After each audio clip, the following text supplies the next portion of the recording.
سے پہلے سب سے سینٹر ہی ہے، کوئی ایسی بات نہیں۔ پہلی بات تو میں یہ کہنا چاہتا ہوں کہ یہ جو پی ڈی ایم ہے، پی ڈی ایم، یہ پہلے عوام سے بھاگ رہی ہے، اب الیکشنوں سے بھاگ رہی ہے، اور اب آج عدالت سے بھی بھاگ رہی ہے۔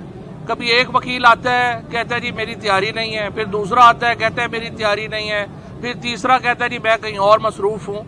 پاکستان میں اس وقت پنجاب کے جو 12 کروڑ سے زیادہ عوام ہیں، ان کے رائٹس، ان کے حقوق اس وقت سلب ہوئے ہیں۔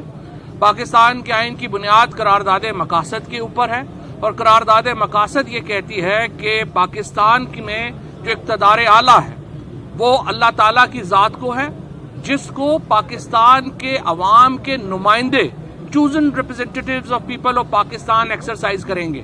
یہ ہمارے آئین کا پریمبل ہے، اور آج پنجاب میں اور خیبر پختونخوا میں، اور چونکہ آج پنجاب کا کیس ہے، پنجاب میں چوزن ریپرزینٹیٹیو کیا، یہاں پہ وہ لوگ کیئر ٹیکر گورنمنٹ میں لگے ہوئے ہیں جن کو ان کے محلے والے بھی نہیں جانتے۔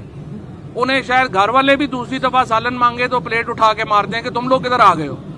یہ پاکستان کے آئین کے خلاف ہے۔ پاکستان کے عوام کو چوزن ریپرزینٹیٹیو کا حق حاصل ہے، اور ان کے